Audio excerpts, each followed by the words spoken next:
So ExpressVPN has been at the top spot of the VPN industry for a long time now. But in today's review, I'll be reassessing ExpressVPN's performance and whether or not it still deserves to be at the top spot. I'll be giving you the good and the bad so you can figure out if ExpressVPN could be the right choice for you and your situation.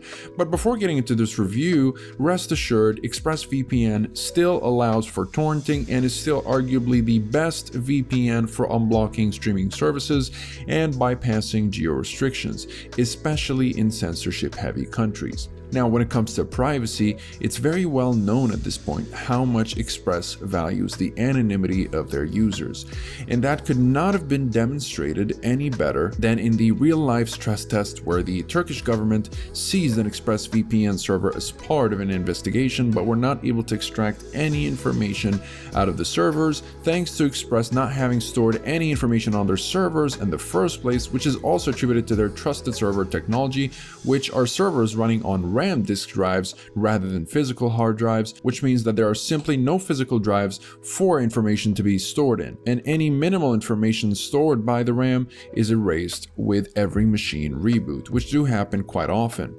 Now, regarding the ownership of ExpressVPN, it was acquired by Cape Technologies as of late 2021, the same company that owns CyberGhost, PIA, and ZenMate.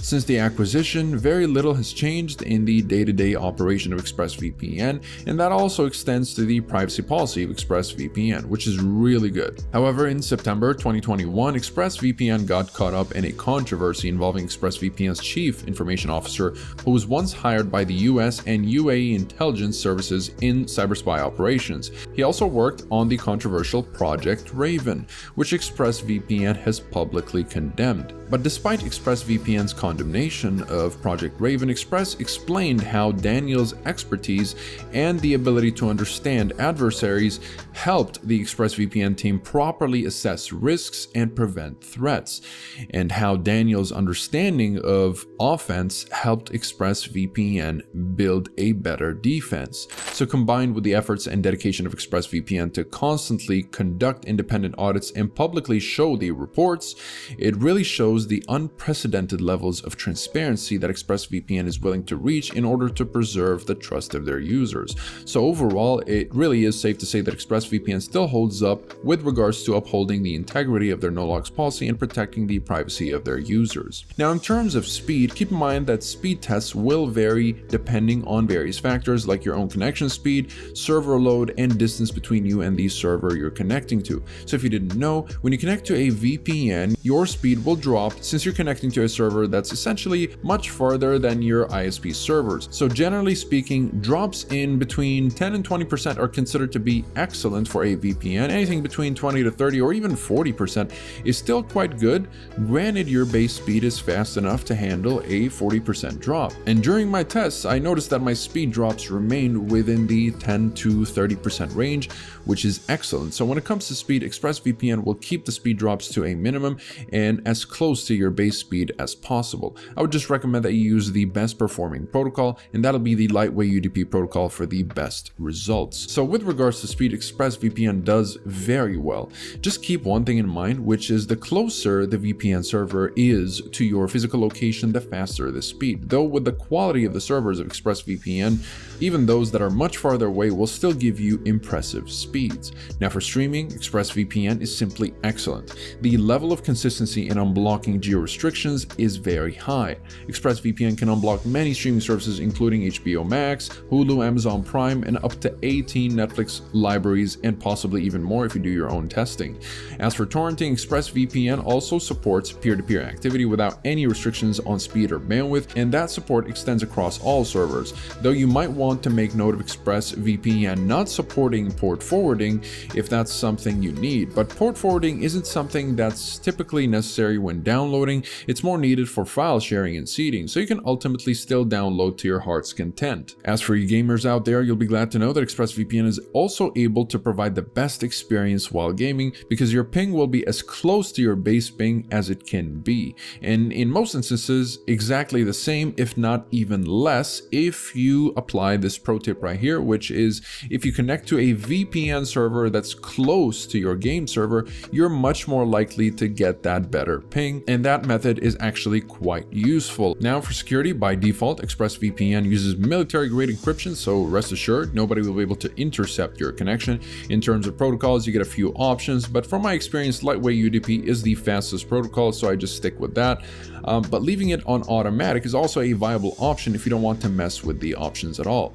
Now, ExpressVPN isn't exactly loaded with advanced features. Express was made with the average user in mind, but it was also made secure and consistent enough to attract the advanced user. Express has a reliable and properly functional kill switch, which severs your internet connection when the VPN disconnects unexpectedly, which is rare in ExpressVPN's case anyways, but it's always good to know that the kill switch will not allow for any leaks. And you also get a very easy to use split tunneling feature, which will allow you to choose which applications bypass the VPN connection or the other way around by having only selected applications use the VPN connection while leaving the rest of the network outside the VPN tunnel. And these features are available for Mac users as well, so you won't be missing out no matter what device you're using, which is a very rare thing, by the way, since it's pretty difficult to include the same features that you get on Windows due to the different hardware infrastructure of Apple. Other great security features include DNS, WebRTC, and IPv6 leak protection. So naturally, when I tested for leaks, there were no leaks or data to link to my real location. And by default, ExpressVPN also uses perfect forward secrecy, which adds another layer of protection by automatically creating a new encryption key for every session and then replacing it every 60 minutes. This means that even if someone was able to intercept and decrypt your VPN connection, the most they would be able to get is 60 minutes of data. This is also backed up by the previously mentioned RAM disk servers, which promote the highest levels of privacy and the lowest risk of data collection. And as for obfuscation, unlike most other VPNs, there's no toggle for obfuscation in ExpressVPN, as it's always on by default, and according to support, it really doesn't matter which protocol you choose, your traffic will be obfuscated regardless. So you can just leave it on automatic anyways. ExpressVPN is one of the only VPNs that still works in China, despite the country's blocks on VPN traffic. You're also able to access Chinese TV and websites, so your data will look like any normal browsing data through ExpressVPN exceptional proprietary obfuscation, meaning that the Great Firewall of China won't be able to identify your VPN traffic. And the same goes for all the other heavily restrictive countries like the UAE or Turkey. Regarding servers, ExpressVPN operates more than 3,000 servers in 94 countries, which is well above the average in terms of country count. In terms of compatibility, Express works on almost every modern device you can think of, including Android, Apple iOS, Linux, Mac OS, smart TVs, Roku, and browser extensions are also available. As for simultaneous connections, you'll be able to secure up to 5 devices at a time per subscription. And if you want to secure an unlimited number of devices, you can simply install ExpressVPN on your router, and ExpressVPN makes it super easy to install and use the router application. It's made specifically to be as easy to use and install as possible.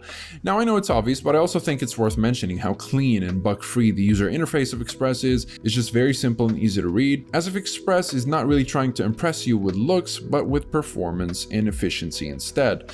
So overall, ExpressVPN continues to lead the VPN industry despite the lack of customization and minimal features.